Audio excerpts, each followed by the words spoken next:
नमस्कार शेतकरी बांधवांनो, तुम्हाला हा एक प्रोडक्ट आहे बघा. हे पाहिल्यावर तुम्हाला सहजच जाणवलं असेल. काय वाटतं तुम्हाला हे? हे मधुमक्षिका पालनाचं फूड आहे. फूड याच्यामध्ये सर्व फळाचा अर्क आहे. हे फूड कशासाठी वापर करतात?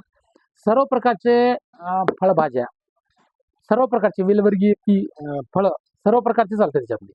आणि याच्यामुळे काय होतंय, आता आपण कसं राहतंय, खूप शहरी शेतकरी काय करते, सिंथेटिक ग्रुपचे अति केमिकल युक्त रसायने वापरतात, पेस्टिसाइड वापरतात. त्यामुळे कसं राहते, मधुमक्षिका पालन, मधुमक्षी, परत फुलपाखरे म्हणा, आणि काही प्रमाणात गांडूळ खतं, हे हळूहळू त्याचं शेतीतून आपल्या प्रमाण कमी होत चालले. त्यामुळे हे जर जर समजा आपण फुलाच्या फुलोरा येण्याच्या अवस्थेमध्ये कुठेतरी समजा 1-2-5% जर फुल कुठेतरी दिसू लागलं, सर्व प्रकारचं भाजीपाला, आणि आपल्या पिकाला पण वापरता येते, चण्याला वापरता येते, तुरीला वापरतात. पण भाजीपाला पिकासाठी खूपच छान हे ॲज अ मधुमक्षिका पालनाचं फूड आहे.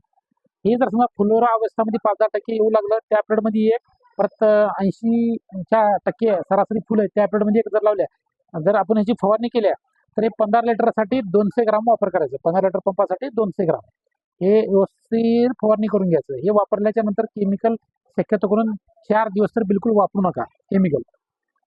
आणि वापरल्याच्या नंतर केमिकल म्हणजे सिंथेटिक ग्रुपचं जे केमिकल असते मधुमक्षिका पालनासाठी जे हानिकारक कीटकनाशक असते ते बिलकुल वापर करू नका. आणि विशेष ह्याच्यानं काय होतंय, संकर होते, परागीकरण होते. हे काय करते, नर मादी संकर होते, परत ते फुलपाखरू त्याच्यातून हे संकर होते. त्यामुळे याची उत्पत्ती जास्त होती. उत्पत्ती जास्त झाल्यामुळे आपलं उत्पन्न वाढणार असं आहे.